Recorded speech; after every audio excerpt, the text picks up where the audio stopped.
IPL 2026 के release analysis video में एक बार फिर से आपका स्वागत है। और आज की वीडियो में हम बात करेंगे दो ऐसी टीमों के बारे में जो मेरे दिल के बहुत करीब है। एक तो मेरी जन्मभूमि लखनऊ है और दूसरी है कॉर्बो लॉर्बो जीतबो। एंड याद रहे कि ये दो पोटेंशियली ऐसी टीमें हैं जो 2026 के ऑक्शन में जाते हुए सबसे ज्यादा पर्स के साथ जा सकती है। और अगर आप इस चीज को थोड़ा सा प्राउड मोमेंट की तरह ले रहे हैं तो मैं कहूंगा कि नहीं भाई, ये सही चीज नहीं है, क्योंकि इसका मतलब शायद यही है कि 2025 में आपकी टीम जिस प्लान के साथ गई थी शायद वो सही से एग्जीक्यूट नहीं हुआ है और आपकी टीम मेजर रिवैम्प कर सकती है, मेजर खिलाड़ियों को अपनी टीम से रिलीज कर सकती है before going into this auction. तो कौन कौन से खिलाड़ियों को ये दोनों टीमें कर रही हैं रिलीज, चलिए जानते हैं आज की वीडियो। शुरुआत करते हैं मेरे घर वाले लखनऊ से। और याद रखो कि इंसान घर वालों को ही सबसे बेहतर सलाह देता है, इसीलिए मैंने भी सबसे बेस्ट इनके लिए बचाकर अब तक रखा था।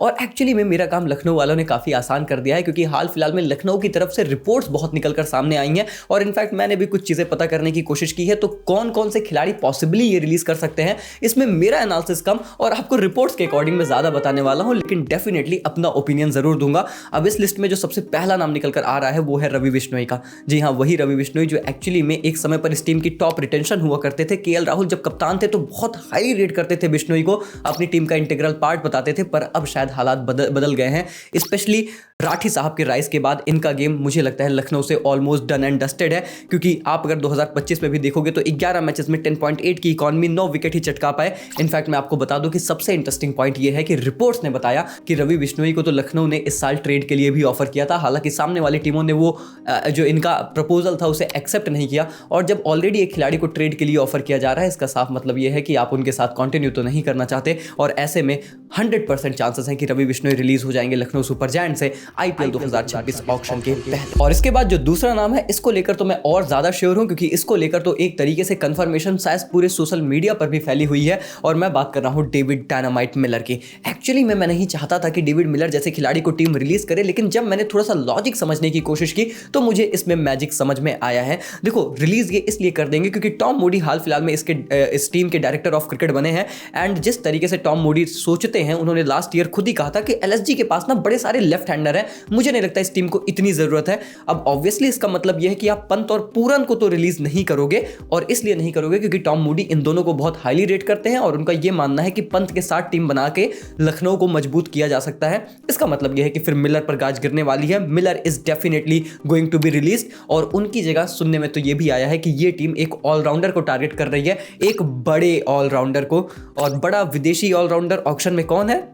गो ग्रीन, कुछ ऐसा साउंड मुझे समझ में आ रहा है। और सच में अगर आप इस पर मेरा ओपिनियन पूछोगे तो शायद सेम ही है, मतलब it makes sense to me. जैसा मैंने बताया कि अंत में जब मैं लॉजिकली चीजों को समझता हूं तो I think Miller is a quality finisher, but at the same time if you are looking for some more quality, I think that's not a bad deal. तो एक्चुअली में मैं अभी तक रवि बिश्नोई और डेविड मिलर दोनों के रिलीज से काफी हद तक एग्री करता हूं। हालांकि बिश्नोई पर मैं थोड़ा सा सोचता, पर ठीक है, मुझे लगता है कि अगर उनके पास राठी है, वो उन पर ट्रस्ट करते हैं, तो it's not that kind of a bad deal. और इसीलिए लखनऊ की इन दोनों अपडेट से मैं काफी हद तक सहमत हूं, और मैं बिल्कुल सहमत हूं कि Mayank Yadav should be released. हालांकि दोस्तों, मैं आपको यह बात जरूर बता दूं कि बहुत सारे लोगों का यह मानना है कि मयंक यादव पर एलएसजी काफी हैवीली इन्वेस्ट कर रही है और उनको एक सीजन और भरोसेमंद बनाया जा सकता है। पर भाई मैं कहता हूं ना, यह बंदा कांच की बॉडी है। Literally he has not played any cricket from IPL and मतलब वही बात है कि खेल ही नहीं पाते यार, दम ही नहीं है। वो 14 मैचेस खेलने की जब क्षमता नहीं है खिलाड़ी के अंदर, तो फिर ये बहुत बड़ी दिक्कत है। और अनटिल एंड अनलेस की यहां पर मैनेजमेंट ये कहता है कि he is completely fit, he is completely ready,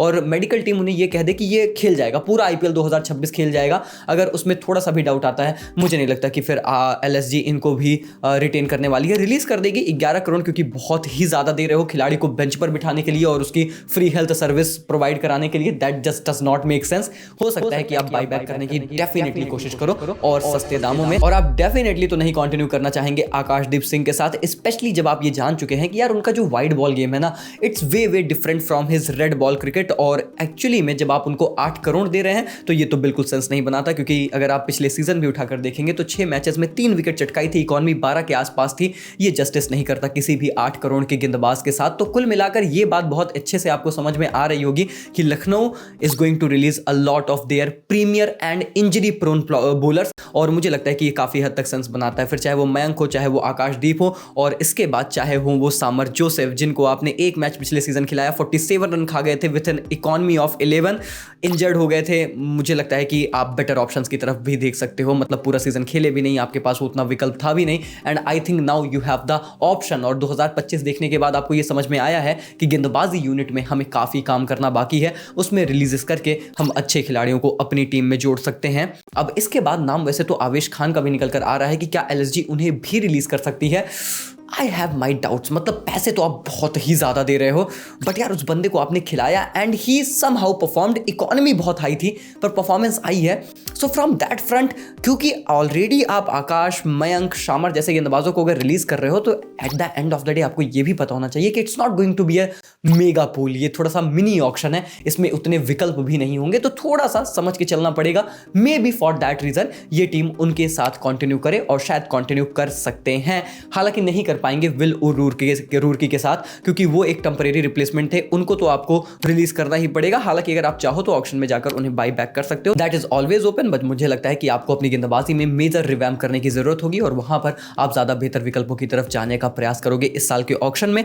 मुझे ये लगता है कि इसके अलावा कुछ डोमेस्टिक नाम जरूर रिलीज हो सकते हैं, पर ज्यादा कुछ मैं डोमेस्टिक से तो आपको पता है कि मैं उनकी ज्यादा बात नहीं करता क्योंकि मुझे आइडिया नहीं है, बट इस बात का आइडिया आपको जरूर लग गया होगा कि इतने सारे रिलीजेस अगर लखनऊ पोटेंशियली कर रही है तो ईजी 38 करोड़ की लगभग पर्स आपकी यहां से निकल जाएगी और फिर 5 प्लस आपको एक्स्ट्रा मिलेंगे, तो अराउंड मतलब 43-45 करोड़ की पर्स बहुत आसानी से एलएसजी लेकर आने वाली है इस साल के ऑक्शन में, and which is actually one of the biggest purse if not the biggest, अगर इसके साथ ये मैदान में उतरते हैं। और अगर इन्होंने एक आधा और इधर उधर शॉकिंग बड़े रिलीजेस कर दिए ना, तो फिर तो इनके पास वो खुली छूट, खुले सांड की तरह ये दौड़ेंगे पूरे ऑक्शन में, और हमारे गोयनका साहब वो जो इशारे कर करके वो खिलाड़ी खरीदते हैं ना, ऐसा कुछ कर सकते हैं। खैर, लखनऊ के फैंस कमेंट्स में आइए, बताइए कि आप इस पर्स के साथ कौन से बड़े खिलाड़ी को टारगेट करना चाहोगे, एंड उससे भी ज्यादा आप क्या इन रिलीजेस से सहमत हो या फिर आपका कोई और ओपिनियन है। लेकिन अब बात कर लेते हैं हमारे कॉल बोल और वो जीतबो थोड़ा सा रसगुल्ला टीम के बारे में, जिनके पिछले सीजन मिठास की कुछ खास ज्यादा कहानी थी नहीं, मतलब चीजें उस हिसाब से गई नहीं जिस हिसाब से ये टीम चाहती है, और कौन से पोटेंशियल एंड पॉसिबल रिलीज इस टीम के होने वाले हैं।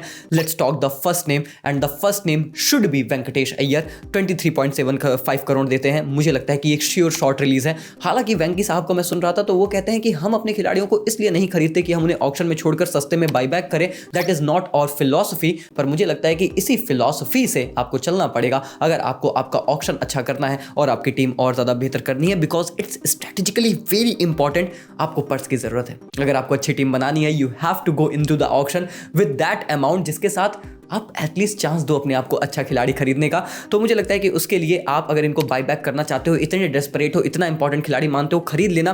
23 करोड़ में कतई नहीं बिक रहे हैं ये, अनटिल एंड अनलेस की सामने वाली टीमें एकदम आपके पीछे पड़ जाए प्राइस इन्फ्लेट करने के लिए, जो कि मुझे लगता है बहुत रिस्की भी होता है सामने वाली टीमों के लिए। तो मुझे नहीं लगता इतना ज़्यादा वो करेंगे, एंड फॉर दैट रीज़न आप इन्हें सस्ते में खरीद सकते हो if you are so desperate.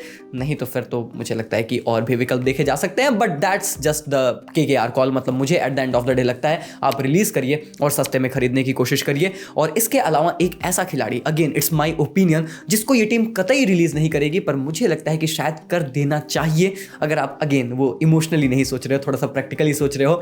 It could be Andre Russell. देखिए, वो मुझे लगता है समय आ चुका है, मतलब अब चाहे उम्र का तगाजा कह लो, चाहे वो रन्स की बात कर लो, चाहे वो इंजरी की बात कर लो, वो सारी चीज़ें जब कंबाइन होती हैं तो आपको ये बात समझ में आती है कि Andre Russell has well past his prime and he has done so much for KKR, there is just no doubt about it. और मुझे तो ये भी लगता है कि आंद्रे रसल जैसे कैलिबर का खिलाड़ी कभी आपको 100% नहीं चाहिए होता। 100% is too much for Andre.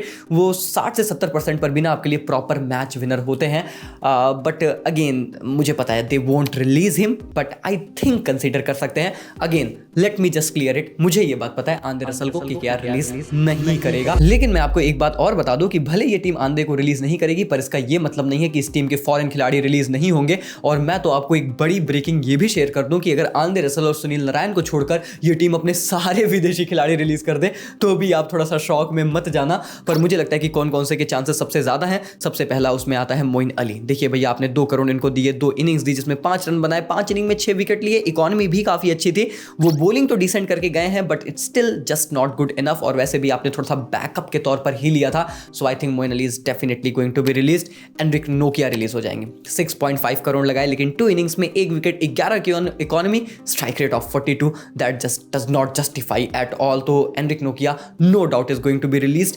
Spencer Johnson भी रिलीज होंगे। 4 इनिंग्स, 1 विकेट, 11.7 की इकोनॉमी, 2.8 करोड़। मुझे लगता है कि आप और बेहतर विकल्पों की तरफ डेफिनेटली ऑक्शन में जा सकते हो, वो विकल्प आपको मिलने वाले हैं। तो यहां पर तो ये सारे रिलीजेस बहुत ही ज्यादा एक्सपेक्टेड है, लेकिन इसके बाद क्या ये टीम क्विंटन डी कॉक को रिलीज करेगी? देखिए, अगर आप हाल फिलहाल की उनकी T20 इंटरनेशनल फॉर्म देखेंगे, वापसी कर ली है क्रिकेट में, वो भी उतनी कोई खास ज्यादा अच्छी नहीं है। ओडीआईज में अच्छा है, T20 अच्छा नहीं किया है। और इनफैक्ट IPL 2025 में भी 152 रन, 8 इनिंग्स, 129 का स्ट्राइक रेट और 21 की एवरेज थी। तो कुल मिलाकर ना IPL 2025 में रन आए, हाल फिलहाल में रन नहीं आ रहे हैं जब रिटेंशन की डेडलाइंस आ चुकी हैं, and eight the same time कि आपका जो कॉम्बिनेशन है वो भी बहुत ज्यादा खराब होता है जब आपको ऊपर 2 फॉरेन खिलाड़ी खिलाने पड़ते हैं। सो फॉर दैट रीजन मुझे लगता है कि Quinton de Kock is going to be released, और ये टीम थोड़ा सा ओपनिंग स्लॉट में ना इंडियन खिलाड़ियों को, इंडियन यंग टैलेंट्स को भरने की कोशिश करेगी। और क्योंकि अब अभिषेक नायर जुड़ चुके हैं तो इस चीज के कयास आप थोड़े से और ज्यादा लगा सकते हैं। और इसके अलावा तो मुझे लगता है कि रोमन पावेल भी रिलीज हो सकते हैं। हालांकि ज्यादा पैसे आप इनको नहीं दे रहे हो, 1.5 CR दे रहे हो, और उनकी हाल फिलहाल में न्यूजीलैंड के खिलाफ फॉर्म भी अच्छी थी, एक काफी अच्छी पारी भी खेल रहे थे। पर जब आपके लिए IPL में खेला, 2 मैचेस में 5 रन बनाया, तो अगर आप किसी बड़े बिग ऑलराउंडर को टारगेट करने की कोशिश कर रहे हो, जो कि थोड़ा सा LSG भी ट्राई करेगी, अगर आप वो करना चाह रहे हो तो फिर आप रिलीज कर सकते हो। अगर वो नहीं कर रहे हो तो फिर आप स्टिक भी कर सकते हो। और अगर आपने आंद्रे रिलीज कर दिया, जिसके चांसेस नहीं है, तो फिर तो डेफिनेटली स्टिक करना है। पर मुझे लगता है ये आंद्रे रखेंगे, रोमन रिलीज करेंगे और एक बड़ा ऑलराउंडर टारगेट कर सकते हैं। इसके अलावा एक और नाम जो मैं दूंगा वो हो सकता है मे बी चेतन साकारिया, क्योंकि वो थे उमरान मलिक के रिप्लेसमेंट और आपने उन्हें शायद एक मैच खिलाया था, उसमें कोई परफॉर्मेंस नहीं थी, विकेट ले नहीं पाए थे। और उमरान को क्योंकि ये टीम शायद रिटेन कर ले, क्योंकि अभिषेक नायर इस टीम के हेड कोच बने हैं, और मैं आपको बता दूं कि अभिषेक नायर ने अभी रिसेंटली उमरान मलिक के साथ काम किया है उनको फिट कराने के लिए। तो फॉर दैट रीजन हो सकता है वो अपने यंग टैलेंट पर भरोसा जताएं, एंड मुझे लगता है कि अगर वो उमरान मलिक को रिटेन कर लेते हैं तो फिर चेतन साकारिया अल्टीमेटली रिलीज हो जाने वाले हैं, इसमें ज्यादा कोई डाउट नहीं होना चाहिए। इसके अलावा अगर रही बात इनके बचे हुए एक और विदेशी खिलाड़ी की, जिसका नाम आता है Rahmanullah Gurbaz after Sunil Narayan and Andre Russell, जिनको मैं एक्सपेक्ट कर रहा हूं कि वो तो रिटेन हो रहे हैं। उसके अलावा रहमानुल्लाह गुरबाज भी रिलीज हो सकते हैं, बट मैं थोड़ा सा स्केप्टिकल हूं। उसका रीजन ये है कि जब आपने मौका दिया है, 2023 में मौका दिया था, ही परफॉर्म्ड ऑलमोस्ट डिसेंटली वेल। 2024 में ज्यादा मैचेस दे नहीं पाए, शायद 2 मैच खिलाया था, उसमें भी बंदे ने थोड़े बहुत रन बनाए थे। तो जब मौका मिला है, बंदे ने रन बनाए हैं, मुझे लगता है कि आप चाहेंगे कि थोड़ा सा इनको मौका दिया जाए। भले फिर 2025 में वो लगभग एवरेज 18 की ही थी, 5 पारियों में 74 रन ही थे, बट क्या थोड़ा सा एक विकेट कीपर बल्लेबाज एटलीस्ट आप रखना चाहोगे? जब इतने सारे विदेशी ऑलरेडी रिलीज कर रहे हो, एक को रखना, आई think that's not that bad deal, तो कंसीडर किया जा सकता है। बाकी अगर रिलीज ही करना है, कंप्लीटली आप चाहते हो चेंज ही कर दें पूरी टीम को, तो वो भी पॉसिबिलिटी हो सकती है। बाकी इसके अलावा लोग कह रहे हैं कि अजिंक्य रहाणे रिलीज हो जाएंगे, काफी सारी रिपोर्ट्स भी हैं। मैं कहता हूं रख लो यार, मतलब एक तो ऐसे अच्छा भी नहीं लगता ना कि आप अपने कप्तान को इस तरीके से डिसरिस्पेक्ट करो। इसके पहले श्रेयस अय्यर के साथ, अब अजिंक्य रहाणे के साथ वो कप्तान ही फिर निकाल दिया जाए अगले सीजन। तो मैं कहता हूं मत बनाओ कप्तान, कोई बात नहीं है, खिलाड़ी के तौर पर, एक एक्सपीरियंस्ड खिलाड़ी के तौर पर रख सकते हैं। स्पेशली अभिषेक नायर की अजिंक्य रहाणे से काफी अच्छे कनेक्शन है, तो मैं तो शॉक नहीं होऊंगा कि रहाणे रिटेन हो जाए। बट बहुत लोग कह रहे हैं कि नहीं, रिलीज हो ही रहे हैं, रिपोर्ट्स कह रही हैं। I will retain him personally, मैं तो रिटेन कर लूंगा मनीष पांडे को भी, मैं नहीं रिलीज करूंगा, इन दोनों को नहीं रिलीज करूंगा। हो सकता है मेरा थोड़ा सा बायस्ड हो, क्योंकि मैं दोनों को अपने मतलब बड़े सॉफ्ट यहाँ पे रखता हूँ, मतलब मैं बड़ा सपोर्ट करता हूँ इन दोनों खिलाड़ियों को, तो वो भी रीजन हो सकता है। बट KKR के फैंस का क्या रीजन है, उनको क्या लगता है कि क्या रहाणे और मनीष रिलीज होने चाहिए या फिर रिटेन होने चाहिए? What about Venky and what about Andre Russell? आपका ओपिनियन क्या है मुझे कमेंट्स में जरूर बताएं। और रही बात अगर दोनों टीमों के कंक्लूजन के बारे में, तो मैं यही बोलूंगा कि ये दोनों ऐसी टीमें हैं जिनको ऑक्शन में बहुत काम करना पड़ेगा, क्योंकि रिलीजेस बड़े लोड कर रहे हैं, बड़े रिलीज होने वाले हैं, और ऑक्शन में जाकर ये टीम आसानी से 45 से 50 करोड़ के पर्स के साथ आपको बैठती हुई नजर आएंगी। और हाई चांसेस हैं कि वो जो बड़े ऑलराउंडर की बात हो रही है वो इन्हीं दोनों टीमों में से किसी एक टीम में आपको नजर आ जाए। बाकी फिलहाल के लिए वीडियो में इतना ही, मिलते हैं हमारे last part of release analysis के साथ, जिसमें हम कवर करेंगे वो 2 टीमें जो ट्रेड सागा में पूरी तरीके से छाई हुई हैं, यानी कि चेन्नई और राजस्थान। तो दोनों टीमों के फैंस नोटिफिकेशन बेल ऑन करके सब्सक्राइब कर लो, और अगर तुम इन दोनों टीमों के फैंस थे जिनकी अभी आपने वीडियो देखी है, तो फिर तो सब्सक्राइब और नोटिफिकेशन बेल दबाना बनता है। और अगर आप उन टीमों के फैंस हो जिनकी वीडियोस अब तक आपने नहीं देखी हैं, तो क्या कर रहे हो? वीडियो सारी बन चुकी हैं, सारी रिलीज लिस्ट आ चुकी है, फटाफट से चैनल पर जाओ, देखो और लाइक शेयर सब्सक्राइब करो। मिलते हैं तब तक के लिए, take care, goodbye, thank you so much.